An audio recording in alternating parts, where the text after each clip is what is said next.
Ladies and gentlemen, it's time for Awkward Question Time. Please welcome your host, Alex Leam.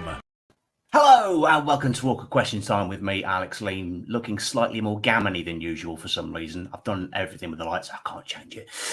So welcome to the show that takes a panel of comedians and subjects them to an hour's worth of awkward and stupid questions. But not all of them are pre-written by me. Some of them will be from you in the comments section.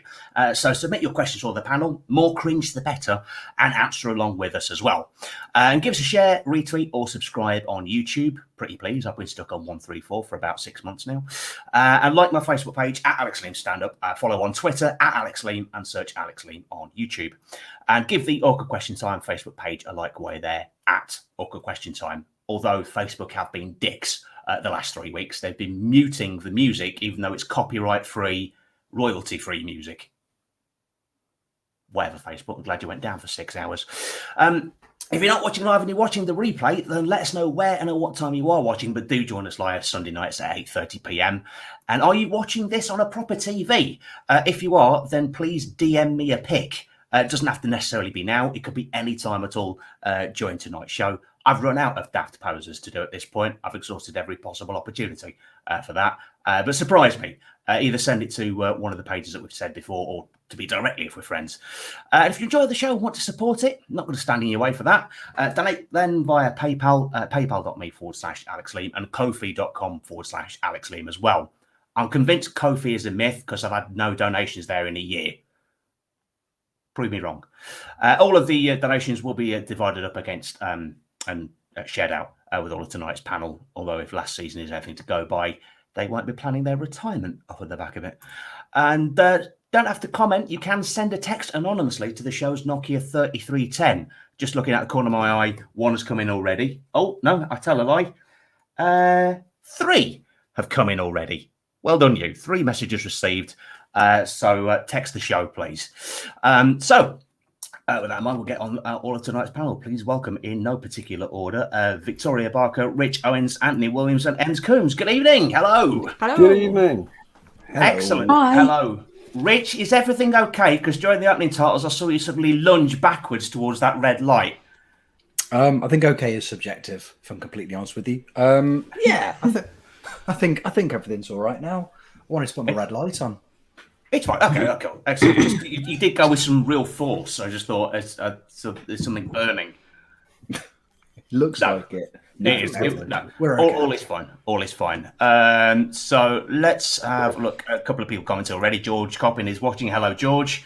I didn't think you were going to be watching live tonight because he pre-submitted a question via DM earlier. We'll come on to that in a little bit. Kitty Messalina, I want to know the new Rocky ringtone that's been hyped up on the socials. Is there? That's news to me. If you can let me know more info, Kitty, that'd be great. Rich, stop setting things on fire. We've spoken about this. Do you know George? Rich? I know George. Yeah, I know George. George's lovely. What a lovely young man. And also, don't try and change me. Fair enough. How dare you, George? How dare you? We'll come on to the text in just a second. But I've finally come up with a way I think to get the text number into people's minds. So instead of me having to put that up over on occasions, I've got a jingle for it. Ooh. That is the correct response. And yeah, go for it. If you're of a certain age, I don't know if you guys remember the chat line adverts that used to happen in the 90s. 8, 9, 1, 15, 15, 15. Yes, the very same. The very same. I mean, that's like 25 years ago. We still know the number. So I've created a jingle very much on that theme of 8, 9, 1, 50, 50, 50. Let's see how effective this is. Come on, text Awkward Question Time. 07508 796619. 07508 796619. I mean, that's got to stick in your mind, doesn't it? If that doesn't do it. Yeah. It rolls off the tongue. Good. I went can't out to 5 remember messages. Yeah. Well, we'll Does play it again. anyone else remember it from that? No. That's with 07. It's definitely 07, yeah. 07. Perhaps we need to play it again. Come on, text talk a question time. 07508 796619. 07508 796619. I mean, it's got to be in there now. Yeah, definitely. Got it. Excellent, cool. Well, we'll get on to the first question. Hopefully that will have a text pouring in now. Yeah. First off, last night was the Wilder versus Fury fight. Not that I watched it. But what would be your walk-on music if you were a boxer? So you're smiling broadly there, Rich. I think you have something already in mind for this. Yeah, as a professional boxer myself, which I'm sure you can all tell, I think I'd just go with the Animal Hospital theme music. I think it'd set a precedent. Okay. Not that I'm an Australian paedophile, but just more that I'm here for a good time. How did it go? I would play it, but the Facebook copyright police seems to be it's giving me strikes for stuff that's copyright free at the moment, so I don't want to piss it off. Well, surely if we could all do a rendition Rich of it, sang right? it. Yeah, I think we could do it. Go on, you sing it, Rich, because if we all do it, I know for a fact StreamYard don't let people harmonise. We've tried that before. Yeah. It went 07508 19 07508 6619. And then we're 80% of that went through. That was nearly. That was really good. It's in there now. I can't remember what time I've got to get my kids to school tomorrow, but I can remember most of that phone. Thanks, Alex. It was it was a really high pitched saxophone, and it was like. Yes. And then it'd be like loads of sick animals. Again, not the presenter. I know for a fact that on YouTube somebody has done a dubstep remix of the Animal Hospital theme tune. It's worth checking out. So search for Animal Hospital dubstep. When we're done. Victoria, your boxing intro music. I mean, it's a huge if.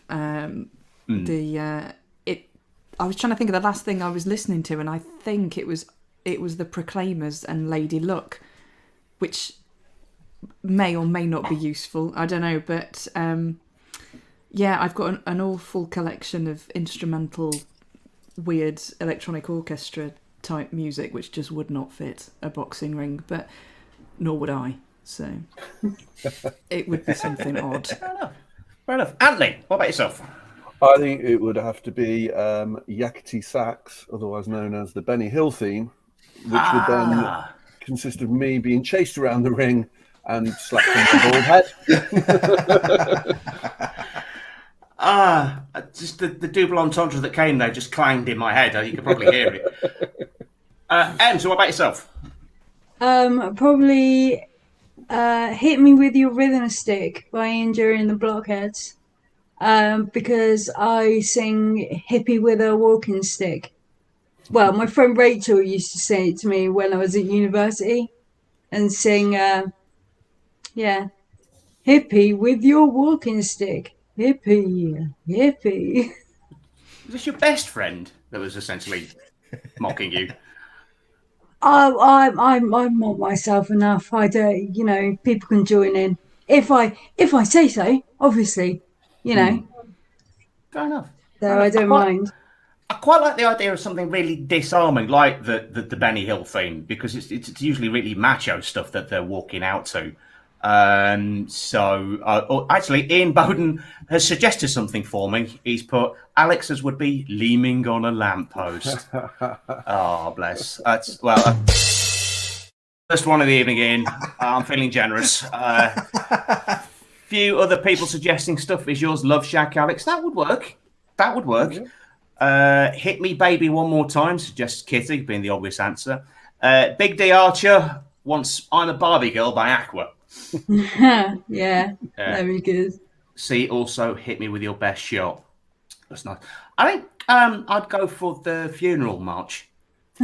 Oh, okay. Just something that's set quite a depressive tone. Sort of sideswipe them before you've even got there. Yeah. Yeah, but Quite psych them disarming. out. You know, it doesn't have to be your funeral, does it? It's psyching them out. It's psyching them out, but not being too macho. Yeah. It's like a good in between. PJ and Duncan's Let's Get Ready to Rumble would be good as well. Oh, That would work. That would work. Particularly if your MC lacks a bit of oomph. Mm. You know, if they can't do the let's get ready to rumble. Not that I can. Anyway, so we'll get on to the text. Yes, plenty coming in. So first, Kitty has text. Will Facebook mute the Nokia? No, it won't. 'Cause I've got it on silent anyway, so it's fine. I have to remember to delete these messages because I can only have like 10 at any one time. Somebody anonymous. I've ever had 10 at one time. You've got more friends than me. It's people that like to wind me up that don't leave their name. What would distress you more, being dissed by Megan Fox or being praised by Lawrence Fox? Says anonymous. That's not even hard. I mean, what's Megan Fox? One? Megan Fox. Is any? Who's that? I don't know who that is. I've heard of this person. She's an actor, I believe. She was from Transformers. I was thinking For a it's bit. a Transformers Right. franchise. It's the girl from Transformers. Yeah, that has put a darker edge on it, to be fair. And who's Lawrence Fox? He's the least talented member of the Fox family. Yeah, he's like the rent-a-racist in the family. Right. It seems to be a career choice when you're failing at the thing that you're supposed to be good at. It's just turn right-wing and then you get a gig on GB News. Yeah, he's probably the only right-wing actor. Like, there's only one right-wing comedian, right? All 26 of them. I would say distressing. Yeah, I'd say Lawrence Fox would be far more distressing. I think the fact that none of us really knew who Megan Fox was, that would mean there'd be less ripples. Yeah. Yeah. Yeah, that is true. So definitely Lawrence Fox is out. Unless we're linking back to the first one and Lawrence Fox's compliment is, wow, that was a sweet right hook. I'd take that. Particularly if he was on the receiving end. Oh, yeah, absolutely. Yeah. After the Benny Hill music. Yeah. Definitely. Apparently, he's got a regular gig on GB News. Has anyone watched GB News? No. What the fuck is GB News, sweetheart? I don't even know what it is. Well, from what I understand of it, it was set up by Andrew Neil, who kept saying over and over again, this is not going to be the British Fox News. This is not going to be the British Fox News. And then they sacked him when it became the British Fox News. And hired Fox. Yeah, and exactly. Yeah, I mean, getting Lawrence Fox on it, that's a step in the wrong direction. Demonstrating their incredible imagination there. I like that people call it GBBs. That's it's about the level. It's about the level of both intellect and professionalism demonstrated. I mean, he had a feature when he was on it, Andrew Neil, on what's supposed to be a serious news show called Woke Watch. Oh. Like, I mean, for God's sake, you're nearly 80 and you're wearing a bad ginger toupee. Stop sounding like a crybaby, will you? Next question we got from Anonymous. Question idea, what's the weirdest noise you've ever heard and didn't investigate? Wow. That's a head scratcher, isn't it? That's a good question, isn't it? I did hear neighbours arguing quite loudly, and that's no mean feat. I live in the countryside, so my neighbours are nowhere near me. Yeah, sorry about that, Alex. Yeah, thinking about it, yeah, Anthony's probably nearest to me. No, it was proper. Get the fuck out of my house! That was really. Yeah, it's like you never heard. I've never heard of domestic, but when I lived in Bournemouth, I heard it all the time. But no, not around here. So I did that very British thing of being rooted to the spot and just pretend I heard nothing. Yeah, I used to do a lot of hiking, and any strange noise in the middle of the night while you're in your tent, you just stay in the tent. No, just investigate. Yeah. On a similar vein, I used to go camping and share a motorhome with my parents. Definitely didn't investigate any strange noises. Very wise. Oh. I had a strange noise that was happening right behind me in this window here. Yeah, and I turned around to see what it was. Didn't have to. I didn't choose to go and investigate it, so I'm sort of sticking to the thing. But I turned around, and there was a squirrel trapped between I've got 2 panes of glass because it's an old listed building, and it was trapped between the 2 panes of glass trying to get out because one of them was open a bit. It got out. Everything was fine. I just thought I'd tell you that. But that was a bit of a strange one. Yeah. I could say you said before the show started you were slightly worried about your relaxed vibes, but I think it's bleeding through. There's a nice chilled vibe tonight. I think Owens is bringing the chill. It's good. Rich, weird noises. I had one this week actually. I was in a flat and I was showing somebody around, and we were just chatting away in the lounge, and that it sounded like Blue Murder coming from the bedroom. But because I didn't really want to get into that conversation with them, we just kind of kept chatting, being super British and pretending nothing was wrong. And I had to go back to the same flat yesterday afternoon. And in the bedroom, there is a really, really smudgy outline on the window of like a massive bird. Because obviously, as I was in the lounge chatting to them, a bird has gone full pelt because it was quite high at flat. It's just like into the window and gone, oh, fuck, I've hit a window. And then rolled around on some scaffolding screaming. And then flown off. Of the scaffolding? There was scaffolding outside as well, so it would have fallen onto the scaffolding because there's a few feathers on there. And yeah, so, but it's big. It's like a massive imprint. And he was obviously going quite fast. But it made a hell of a noise. But at the time, just chose to ignore it. So maybe in hindsight, they again, they didn't go back in, but the people that were there yesterday, they were like, birds at that window. And Rich have set the tone tonight with both the chilled vibe and Animal Hospital. Well, in hindsight, yeah, maybe the Animal Hospital theme isn't the right one for me. Yeah. Both going through. Back to the viewer comments. Ishi Khan says hello. Is watching. Hello, Ishi. Hello. Hi, Ishi. Darren Archer. Foxy Bingo is the best fox. No. I don't know. I think there's better foxes. There's much better foxes. Alex Plant is watching. Peter. Yeah. Good evening. Hi, hello, Alex. You're very tall. He is. That's he what, really is. Every time I think of Alex, that's all I think about is that he's actually really, really tall, and I didn't know. No, I didn't, because I got to know Alex like during the lockdowns on panel shows like this, and everyone's the same height. When we Same like here. This. So I first saw him at the Holly Bush. I'm like, wow. Okay. So he is like 7 feet tall. Even lay down, because he's got a bit in his routine. So lay down, he's still like 6 foot. I'm just so excited to meet him. I really am. I need to arrange a gig where me and Alex are playing at the same one because I quite want to hug him. But I think that my face will be really near his penis. That's why I really like hugging him. I'm a big fan. Moving swiftly on, Ian Bone, GB News is the independent version of CBeebies. Thanks, Ian. Darren Archer, that was my question. On the text. Let me know so I can save your number. Kitty Messalina, Megan Fox is the fit one from Jennifer's Body and Transformers, etc. Jennifer's Body? What's that? No, Is that about a dead person and another person in a body or something? Don't know. Elaborate, Kitty. Let us know Have more. I just written a different film? I think I might have. Oh, possibly. Is she feeling sympathy for the squirrel? Oh no, poor squirrel. Glad it got out. I love the sound of squirrels chatting.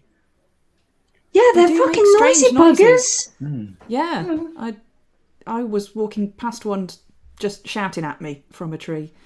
And Yeah, that was I've quite got a loads of peculiar them around experience. mine. I got cornered by one in Bournemouth.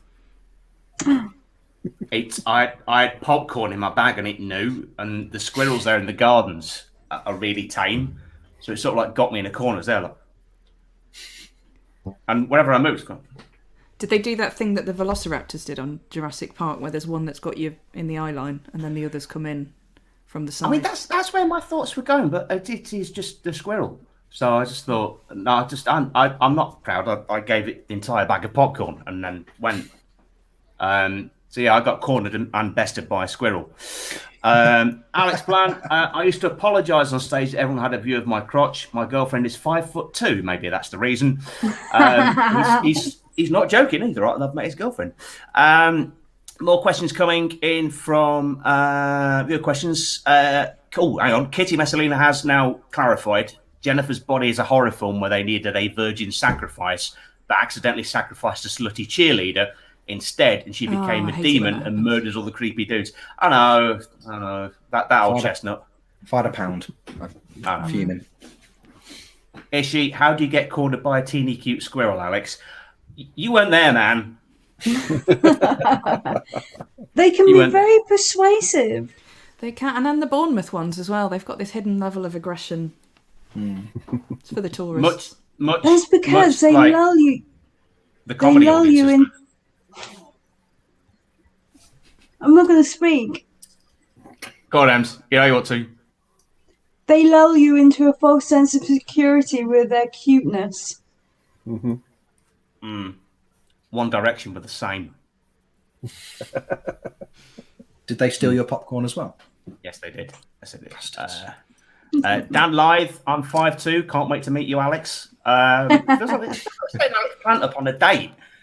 Right then, viewer questions. Let's have a look. So Kitty Messalina submitted a couple. Let's go with this one. What's the story of your most drunken night of your life?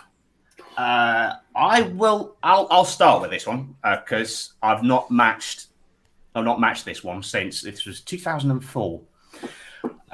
So it's January time. I was still at uni, so it's around about the time when my second loan payment went in. That's lethal when the money hits on that day, and it's like, yay, free money. And I'd had flu, not man flu, but proper flu in the run to Christmas. Right. So I hadn't been out for 2 months. So I was like a caged tiger. So the first time I was out and able to go out, I then went a bit nuts. And the last thing I remember, apparently I spent a load of money in a casino and a strip club. The last thing I remember was overshooting the cab ride home. He took me about 5 miles in the wrong direction, so I then had to walk back. It was raining, about 4 a.m, and I slipped on a wet manhole cover and landed head first on the pavement. Oh.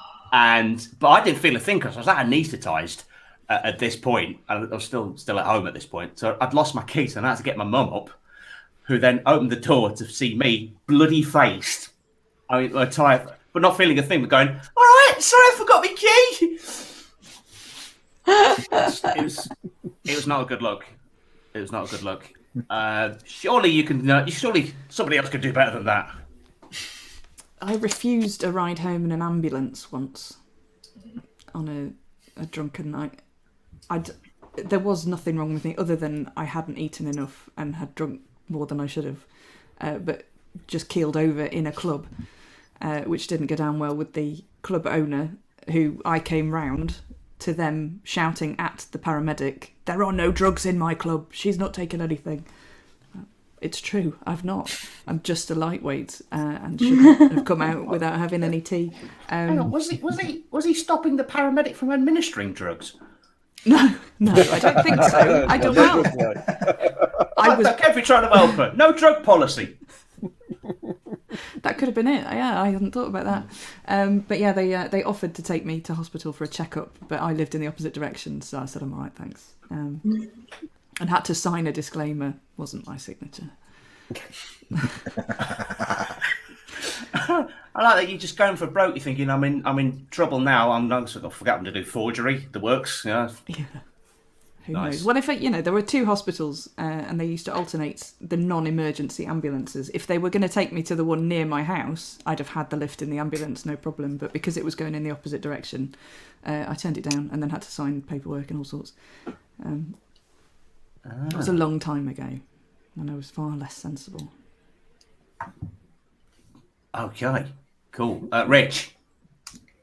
When I was around 21, I was moving out of a box room in a friend's house into a different house share.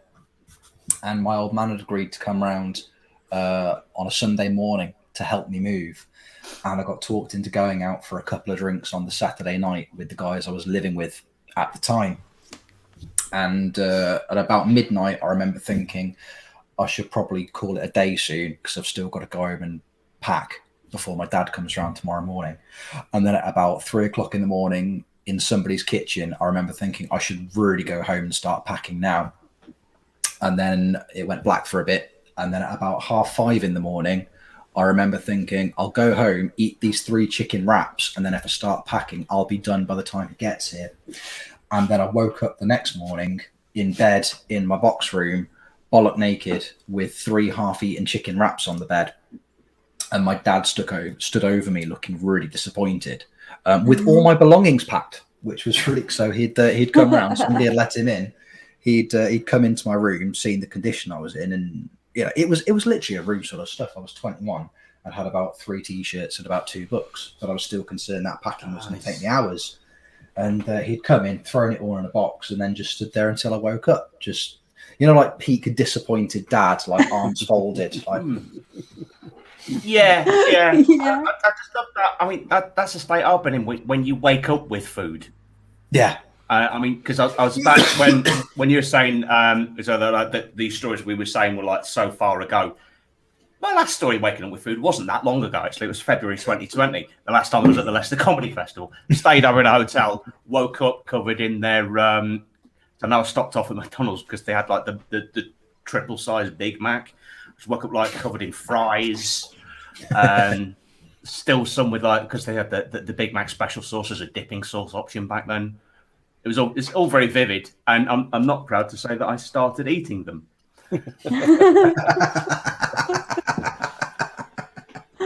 That's the Hessian days, eh? The Hessian days of pre-pandemic. Yeah, that's what happens when you go out after the show's finished and you bump into Dave Francis from the Hollybush, who just happens to be in Leicester. It got weird. So, Anthony. I think mine was probably on my 17th birthday. I grew up in a little town that the neighbouring town had a brewery, so had lots and lots of pubs. So we decided to do a pub crawl to celebrate my 17th. However, at that tender age, there was not much I enjoyed drinking. So I remember that I was drinking cider and black all night and walked home, then realised that my granddad was looking after my little brother and would therefore have to pass custody of him to me, so I'd have to pretend I was sober enough, which somehow I managed to do, even though he ran pubs for 20 odd years. Somehow I managed to convince him to go home and leave me in charge with he'd be about 8 at the time, and then threw up, forgot I'd been drinking things with blackcurrant all night and was convinced that was my liver that was coming out. So then spent the whole night absolutely terrified that I was dying, but couldn't do anything about it because I had my little brother in the next room and my parents weren't back yet. Oh, there.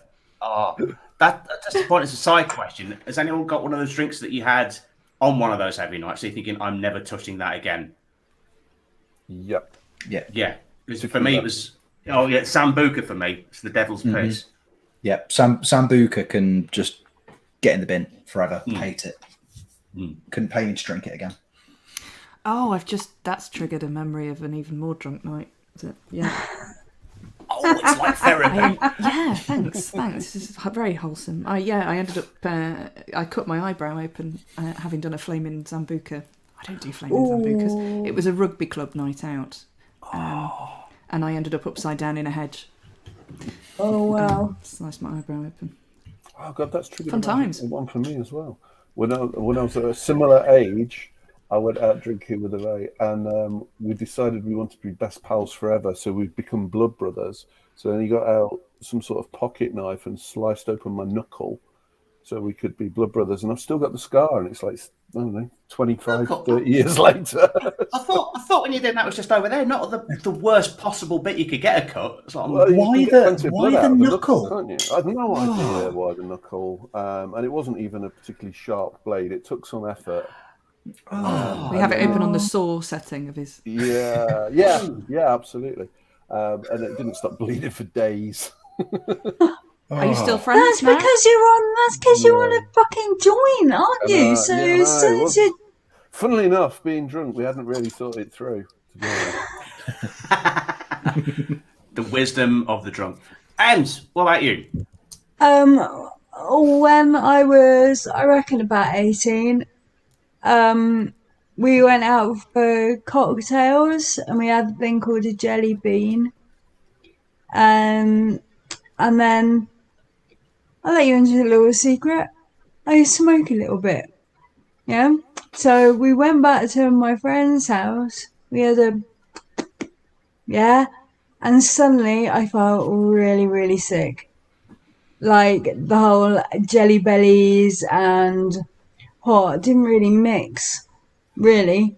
And I put my head down on a table, but I knew that I was going to have to move to the toilet. So I was like building up the courage to lift my head up. And as I lifted my head up, I projectile vomited Parmesan cheese, like Parmesan cheese, bright pink, all over the room. And you've never seen so many people. And people say that stoners are lazy, yeah? They got out of that room fucking quickly. When you're properly motivated, you can shift. Yeah, you need totally. I'll hear nothing about the stoners being lazy when I saw them move that fast, but I was fucked. And there was nothing I can do about it. I just had to get a taxi home. And after vomiting so much over everyone, and then I remember being in bed on the phone to the people whose house it was, apologising because they were like cleaning it all up and stuff. And then I can't remember anything else after that. Oh, yeah. Nice. Yeah. Very nice. Back to the viewer comments. Big D Archer. I once got so drunk at an office party I thought I got stuck in a lift. Turned out it was actually a disabled toilet. Quality. That is some good going. That is some good going. You'd think with all of the stories that we have been telling, it would put people off food, but not Kitty. She's now in the mood for chicken wraps. So that's from you there, Rich. George wading in with his never again Fireball. What's a What's Fireball? Oh, that's that like cinnamon Yeah. whiskey job, isn't it? Yeah. Never had it, but it sounds Awful. terrible. I don't like anything with cinnamon in. Cinnamon's really nice, but the cinnamon taste of alcohol is not right. It's not right. It's a bit at all. wrong. It's a bit wrong. Should not be. It's really hot as well. Ooh. Weirdly. Back to the text. Got some more coming in. I think it's the new jingle that's helping. What is the most awkward moment you've had on a first interaction? So a first meeting with somebody and a really awkward outcome. For me, the one that sticks in my mind was my boss's boss, the first time I met him back when I worked at Bournemouth College. Because he was kind of like one of the directors of one of the big departments, and we were all about to give a speech to new students that were coming in. So there's like 100 bored-looking students who didn't want to be there in this lecture hall, and like one by one people go up. And this guy had got long hair, used to work in the theatre, so he was quite theatrical and a little bit over the top with things. Flamboyant, absolutely flamboyant. This is going, oh God, I know I've tread the boards, but I hate doing these things with all of those eyes staring at me. I just keep waffling on at them, thinking to myself, oh God, who is this twat talking? Now, what I meant to say at that point was I have empathy with the way that you're feeling. Sometimes when I'm talking to students, I have those feelings too. What I actually said, my response to who is this twat talking was, yeah, I think that as well. Then watch me backpedal. as I try and get my way out of that one. So awkward first meetings. I've had brain injury and stroke, and I use that as a reason why my first impressions are shit. Because I say what I'm thinking. I'm saying what I'm thinking. Yeah, I've met someone in a business meeting who was really lovely, and I'm so thankful he was, because I went up to him and went, "You're a gayer, aren't you?" like that, and it's not the most PC of things, and I did apologise, and he was gay actually, so it was fine. So factually correct, but not great as a first impression. Not PC. No. I'm just not PC. I'm like in my 40s. I've become au fait with it. I'm sorry. There's nothing that I can do about it. So you're gonna have to just accept it in the nicest possible way. That's cool. Any more on the awkward first meetings? Mine was an awkward only meeting, and it was a fairly brief interaction. But many years ago, I used to work at the American Adventure theme park. It's not there anymore. Don't bother looking. And I worked on the roller coaster called the Missile, and I was working on that one day, and the train went past the station, and I saw out of the corner of my eye what I initially thought was a bird coming into land, and then quickly realised it actually wasn't a bird; it was a wig, as it fluttered gently down and landed beside me on the platform, only for then the train to come in and me see the woman who owned the wig and have to give it back to her very awkwardly. Oh, woman as well. I would be sort of it was more really acceptable awkward. if it was a man, but it kind of went, I think this might be yours, in a little American Adventure carrier bag. And then, of course, she hadn't kind of connected the two. So she was like, no, it's not mine. And I'm going, no, I think it is. Look inside. And then, it was very awkward. Very awkward. Oh, that's incredible. Happy days at the American Adventure. Oh, there were many happy days at the American Adventure. They used to have that fudge shop where you could go and watch them make the fudge, and they'd give you warm chocolate fudge. Yeah, I'm not sure that's necessarily a good thing, but we used to go there. In terms of the mental images that creates, not the worst one we've had tonight. It could get dark very quickly though from there, couldn't it? So it could get very dark. So keep your viewer questions coming in either by text or by the comments. Should we have the jingle again? I think we probably ought to. Come on, text talk a question time. 07508 796619. 07508 796619. I sang that. You wouldn't believe it, would you? it was beautiful. Thank you. Beautiful. Thank you. Next question. What would you say is your worst habit? Everyone now exhaling, thinking of all of their bad habits. Listing them, which ones am I willing to share? For me, probably procrastination, which is not a good one to have when you're freelance. I am world beating and putting stuff off or building stuff up to be a much bigger test than what it is, and when in real life I can actually probably do it in 15 minutes. I think I've put that off for 2 weeks. That's what I do. That's what I do. Yep. So much so that she put off answering the question until you'd done it, and then she could just say, "That's me." Exactly, and then I just copy because it's easier to do. Rich, what about you? I'm just really tempted to go just next door and ask my wife because she will tell me. Are you on your phone or a webcam? I was about to say you could take your phone with you. You could have a live. No, I'm on my proper computer. Oh, I'm so sorry. I tell you what, you nip off. And I'll just go and ask what my worst habit is. Yeah, all right. Bear with. Okay. And you have to tell us the truth. Yeah, that's the truth. I'm just aware I'm coming to Rich first for a lot of these questions, just because I'm naturally drawn to that moustache. Yeah. I think that moustache is lovely. It is. But it is not.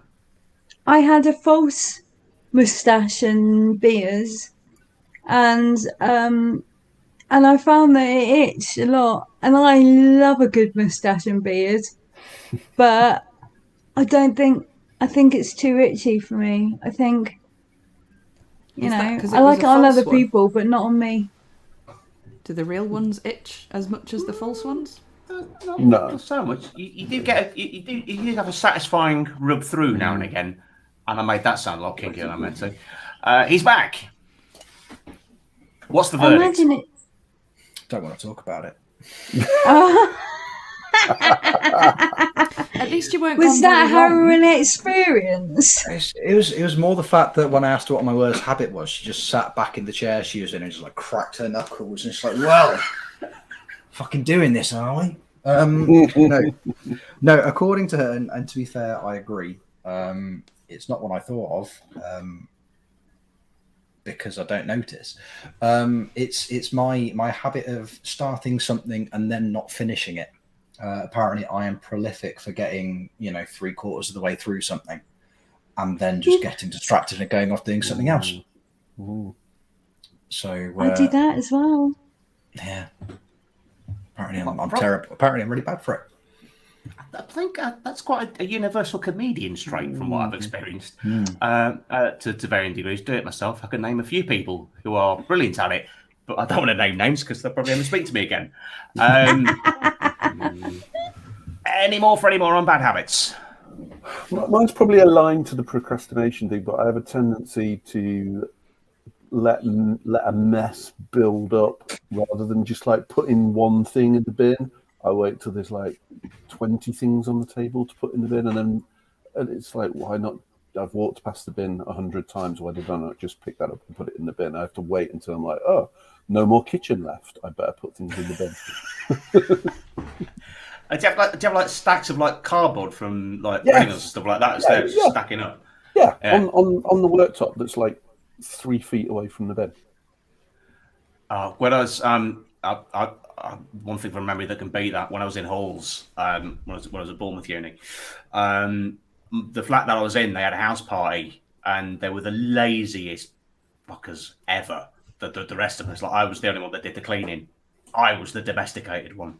A man who 3 weeks ago, when we started this up again, I cleared this table by just getting all of the crap that's on this table and lobbing it down there. It's still down there, to give you an idea. So to my surprise, I walked to the kitchen and went, "Oh my God, it's immaculate. They've really outdone themselves. Even the dishes are done." A week later, I found what they did with the dishes. They put them in a plastic bag and put them under the sink, still dirty. Oh. Yeah. I know someone who had dropped plates when cleaning her parents' house rather than wash them.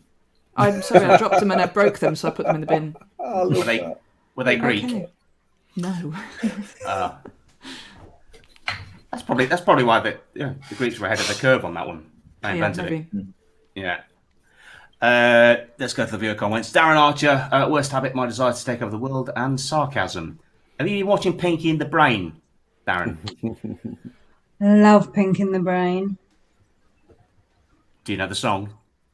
The Pinky and the Brain, the Pinky and the Brain. One is a genius, the other's insane. Right. Oh, I don't know. The Pinky and the Brain. Very nice. Very nice. If Facebook doesn't kick me off tonight, they never will. Nian cracks his neck like most people crack their knuckles. Nice. I like to be cracked. I'm leaving that well alone. On to our next question. Next question. So this was pre-submitted by George, even though he was watching earlier. So he DM'd me this afternoon with this one. I think he was just that pleased with it, he had to get it out there. Which of the Muppets is the sexiest? The puppets, I mean, not the politicians. His words. Well. So the sexiest Muppet. I don't know her name, but there's one in the band that looked very much like a member of ABBA, I think, when I was a kid. Or looks a bit Janis Joplin-y. Yeah, kind of rock star-y. Yeah. That one. I know who you mean. Like one of the chorus line Muppets, not the main ones. I think she's in the band with with Dr. Teeth, who's Yeah. I think the one that I do. I think I'm gonna have to look her up. It could be general attractiveness, not necessarily one that you do yourself. the one that I get someone else to do for me. Possibly. I mean, if you think it's sexist, I think it would have to be Animal, because if it's based on an actual rock and roll star, rock and roll star's pretty sexy. Yeah, I'd Yeah, have but to look all up the the- Muppets all- to see. I don't. Yeah. I think the one I'm referring to is actually called Janice. So there we go. Where do we stand on Miss Piggy? Right on the face. Yeah. The throat. You can balance throat. on the nose quite easily. That's true. I think she's a spoiled bitch. I've never been a fan of Miss Piggy. That's I think interesting. Kermit could do better. Yeah, Kermit's too laid back for that. My choice of sexy Muppet is Gonzo, because that nose, man, you could do things with that nose. Yeah. Could hit the Sickos. men's G spot really, really well. That's what I was thinking. Because Thank it's you, the yeah. cut. Would that be the P spot? The P spot. Yeah. Yeah, if it depends which area you're tickling. I think we found this season's new running joke. Last season it was pegging. Now we're on the P spot. Darren Archer, Beaker. Okay. Beaker. Yeah. Yeah. Not sexy. Well, And if he that's Hey, Texel sauce, yeah, Texel sauce. If that's sexy for Dan, maybe he likes scientists. Who knows? Or their assistants. Yeah. Camilla the chicken. Are you just making that up, Ian? No, it's real. I was going to say he's real. Yeah, Ian's real. Ian's real, but Camilla the chicken is real as well. Well, Okay.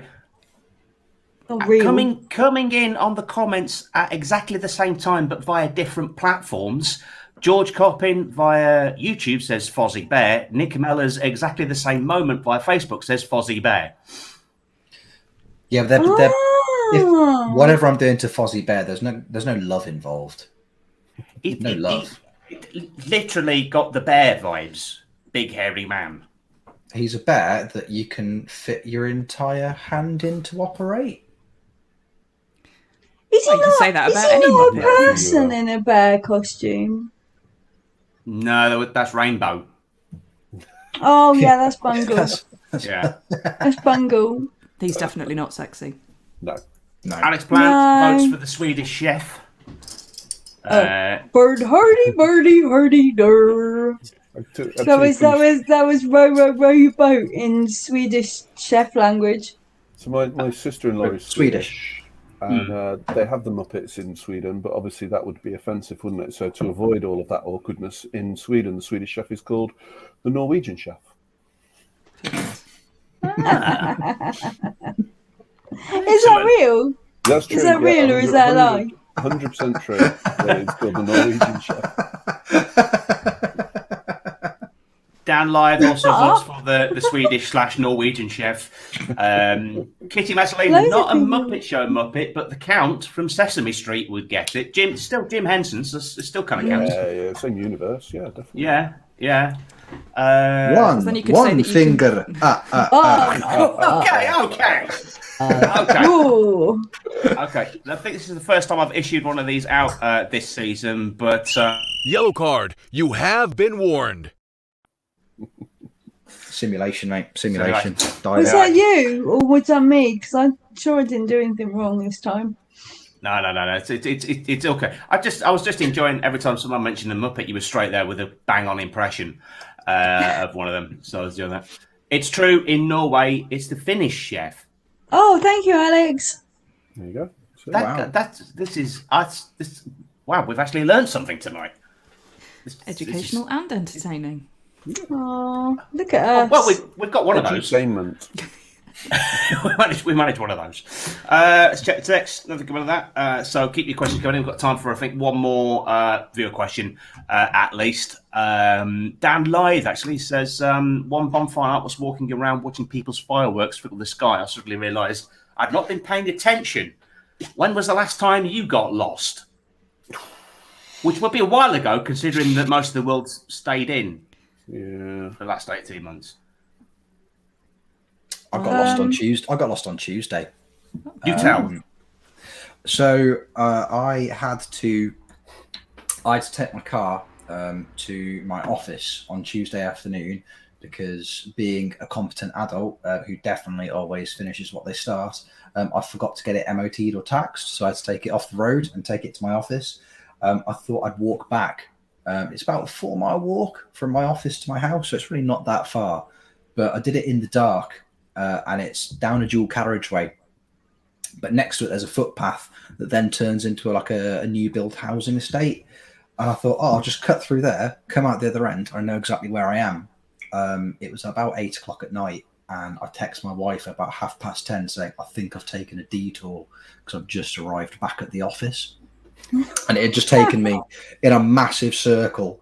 At no point did I think to get my phone out and look at the map, because I was like, no, because the road is just there. I know where the road is. And I didn't know where the road was. I went around in a very, very long circle, and it took me about 2.5 hours to walk home. So, I think I realised when I was walking up like a massive pile of dirt they'd dug out some foundations for the next bit of new build housing estate. That's when I realised that I might not be going the right way. I love the fact that male pride for not asking directions is alive and well in the digital age. 100%. Where it's gone, like, I'm not looking at my maps. I know I'm not even asking Google. In all fairness, I think if anybody had seen me, a man who is not necessarily known for his stamina in terms of walking, like, coming through a housing estate at 10 o'clock in the night, very, very sweaty, go, can you tell me where I am? Yes. I don't think they'd have hung around to help me. I think they'd have run. So this is not the kind of fate coming at you through the night. I have a similar reflection, but mine's more kind of like the size of my forehead. If I'm like down like that, you don't want that coming at you in the middle of the night. That's bad. That came out wrong. George Coppin. A few weeks ago, I was driving from my uncle's in London, and 5 minutes after setting off, my sat-nav decided to turn off. So I was driving around, lost in the middle of London. Was not fun. London was the last time I got lost. So it's a pre-GPS being on everyone's phones, before smartphones. Lived there briefly and was going from awful job to awful job. And I was working for a while as door-to-door salesman for TalkTalk. God. And my patch was the East End. And it was November, so around bonfire night. So imagine walking around the East End hearing bang at night. My nerves were completely shot to hell. I was frozen solid and completely got lost with the crappy little map that they printed out for me. So I just kept using the site of Canary Wharf just over the river as sort of my guide to try and get me back. I thought, head towards the wharf. Any more on the getting lost before we move on? Yeah, I remember going on a package holiday to Malia once, landing at like 1 a.m, deciding to drop my bags, go to have a few drinks, realised after having a few drinks, had no idea what the name of the hotel was where I was staying. That was fun. Excellent. I knew the general direction. It was where all the hotels are. Oh, no. I got temporarily mislocated in Amsterdam once at the end of a night out. Is that slang for stoned? Well, we were lost as well. But yeah, it was on a ill-advised hen do many years ago. But yeah, we thought there was I think it must have been some brewery sign near the hotel we were staying in, so we'd kind of tried to not get our feet wet and fall in a canal and head for that particular sign, and then realised that there were at least 2 with that sign, so we let somebody else lead the way after that. Yikes. Guys, are we all done on Lost? I'm permanently lost, sweetheart. Deep. Yeah. Kitty Messalina, I get lost in most conversations of watching most shows, including this one. We'll take that as a compliment. Thank you. Alex Plant, getting lost is basically postcode for every gig. I can't imagine you getting lost for gigs, Alex, because if you're in a car show with somebody, I've got this vision that you're like the dinosaur that sits next to Fred Flintstone as its head popping through the sunroof. You could just be the lookout. at the top. Let us know if that's an accurate description of you carpooling to gigs. Time for one more question. So I'm shifting through, see what we got. The texts have gone quiet. I think people have now memorised the phone number. 07508 79 66 66 19. Should we check? Come on, text talk a question time. 07508 796619. 07508 796619. Bang on. Absolutely bang on. Lovely. So Alex Plant is as tall as you say. I think I need a pic of him. I'm 3'10". Oh my God. I think that should be done. We need, I really do. We need to get Alex and George on the same gig at some point. Yes. Alex, and I'd like to be there. We'll see if we can make this happen. Yes. Yeah, basically need a car with a sunroof. I look like a tank commander in convertibles. It Nice. is true. I've car shared with Alex before, and I think that the Flintstones dinosaur analogy was the most accurate one. It's when we stopped at a takeaway and it got a massive rack of ribs that capsized the car. Easy one to finish with, I think. Easy one to finish.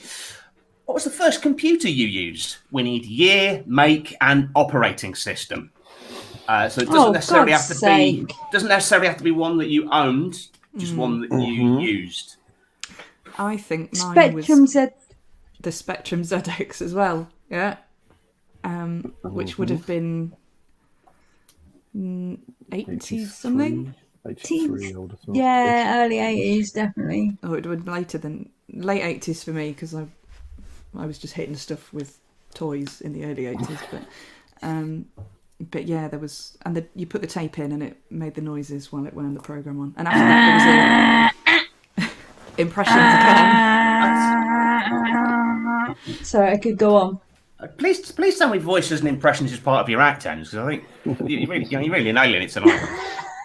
Do you do the? Can you do an impression of the BBC as well when you put the floppy disk in the BBC to play Chucky Egg? Oh right, no, I like The Hobbit. The Hobbit, that was good. That was good. The Hobbit was where that's about where I stopped. Although I like Tekken as well. Yeah. Escape from Colditz. That was the other one. Yeah, they were all great. I think the first one I owned was a Spectrum, but I think I'd used a BBC Model B at school before that. Yeah, I used the BBC model at school. Yeah. I got same. coconut ice all over the place when I was using a BBC computer. I find that these days when I use a computer. Yeah, I think it's BBC computer because they were in schools in the late 80s. So it was the first one I used. Back in the day when the number keys at the top could be a different colour from the letters. So when they red at the top, so like the all the keys were black. I think it's mostly shades of beige and brown. That's how I remember the 80s. Yeah. We had many cars. Cars were the same. Yeah, with the sticky out boot. You don't get that anymore. So, Rich, what about you? BBC computer at school. Just playing Manic Miner. That's all I remember. Just Manic Miner, BBC computers, and then after that, it was the family computer at home because we were super late to the party. So my dad didn't really believe in technology, so we didn't get a computer until really late in the game compared to everybody else. Year 2000, I think, when I got my first home computer, because from 98 till 2000, if I wanted to go on the internet, I had to book in at the library. Yeah. This is making me sound ancient, but I don't feel it. Well, I think we're all pretty much on the same page, Selin. Oh God, yeah, that's about about a week just going online for an hour at the library on a 56k modem. We had a Sega 8-bit Mega Drive. 8 bits. Oh, Mega Drive with Alex the Kid. Alex Kidd was good. Yeah, I suppose technically that was the first computer game system. Kitty Messalina, I think I used Windows 98 for Windows 2000 or XP. This is me trying to remember being 3 years. whatever. Shut up. Commodore 64. says Yeah. Darren Yeah, Archer. good system. Yeah. Good system. That Ian had Paperboy Bowden, on it, isn't it? 1986, a VIC-20. Anyone remember this? Yeah, No, it's I- also a Commodore. Ah, right. So they had the Oh, processing power of a floppy disk. Hmm. Floppy disk. Alex Plant has come back to say, George Coppin, when we have the plan of doing the two Ronnies and John Lee's class sketch. That's what works. Ems, you could go in the middle. Alex could be the tall one, and then George on the side. RM computer Zoom binds at school. RM. Oh no, I don't know what this is. No, I don't remember that. No. Zoom binnies. Sounds like a brand of fags. Yeah. No, that's everyone. No, so it's first time computer was Windows 98. Yeah, so on this desktop, and sort of one of the last ones where the monitors were like that deep. Yeah. Also, then like that wide with massive speakers that came off the side like that. Yeah. Yeah. That's what I had at I school. used to work for PC World at that era, and people used to ask for a monitor with ears. Monitor with ears. There we go. Feels like sounds like a million years ago, wasn't it? It was 20 years ago. It's nuts, isn't it? And that's a still sticking with the calm vibes that Ems is giving off. That's a nice calm way to end it. That was a maths game that you had to get. A maths game. Oh, Zoom binnies. Right. Okay. With you. So that is about all the time we've got for. Before we wrap stuff up, we're just going to come around to everybody and see if we've got anything to plug. Anthony, we'll start with you because just looking at your Facebook recently, it looks like you've got loads of stuff. We've got loads of stuff, but in particular, we have an amazing gig coming up on Thursday. Can I share my screen? Am I allowed to do I believe so, yes. Yeah, go Let's for it. have a go. Let's see if... Oh, yeah, that should work nicely. How's that? Has that worked?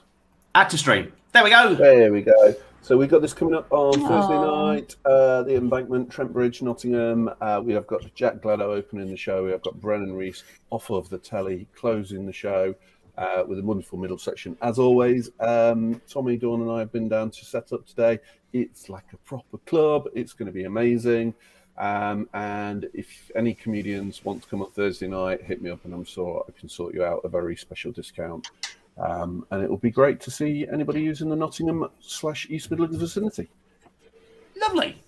I'm just mesmerised by the light effect on the back. Isn't it? That's good. That's nice. Excellent. Cool. So, Ems, have you got anything to plug, even if it's just your socials? No.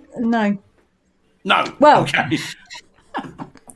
the thing is that I haven't got any. I've got something in Western-super-Mare at some point, either the end of this month or November. But other than that, it's all quite quiet. I live in Totnes, sweetheart. So in the arse end of the country. So it's a bit difficult at the moment.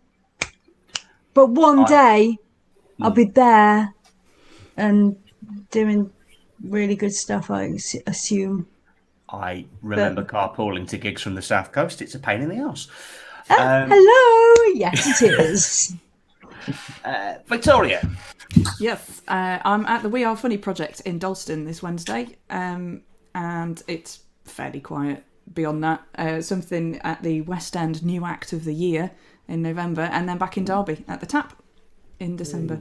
And you can find me on Twitter and the Instagram at Dr_VJ Barker, because I'm a pretentious type. It was work before it was comedy. So, Excellent. Text just come in from Kitty, probably relating to that last question that we're on about. She's put, how are you supposed to remember your toddler years? Alex, you're old. Thanks for that. ouch. Lovely. She's even gone for the old school Nokia style emoji there as well. Thanks, Kitty. Rich, anything to plug? 3 things to plug. Firstly, and most importantly, if you are anywhere near the West Midlands, I used to run a gig, a monthly gig in Worcester called Jokes and That, and I've just been told by the venue I used to run gigs at that they want gigs again. So there's going to be more gigs coming back to Worcester. There's loads of them now, but if you look at Jokes and That on Facebook, It's on there. I'll probably book some gigs at some point. People might come, might be quite nice. If you want me on social media, on Twitter, it's Rich Danger Owens. And if you want to watch me streaming on Twitch and telling jokes and doing other bullshit, it's Rich Danger Owens with 2 N's in danger, because there is another Rich Danger Owens. It's me from 10 years ago, and I can't remember the password, and they won't change it. So until then, it's those pricks, Twitch, gross. But yeah, follow me on those things and follow Jokes and that on Facebook. And if you want some gigs, fucking hit me up and I'll book you because I like you. There you go. Season. Aww. Rich. Good news, we have actually had a donation. Looks like the QR code in the corner has worked. So that's £1 each. There's the QR code that's very large. If you have enjoyed tonight's show, then scan that. We'll wait. We won't end the show until what do you do with QR codes? What do you do with them? You scan open your camera up, scans that, and it gives you a link straight through to donate. Well, that one in particular, to donate a £5 to the show. Oh. Yeah. So they're in a nutshell. It's all newfangled for me. I don't understand any of this bloody stuff. All on that bombshell, it's time to end. Thanks very much to my guests tonight. Coombes, Anthony Williams, Victoria Barker, and Rich Owens. We'll be back again next Sunday, half 8. But until then, stay awkward.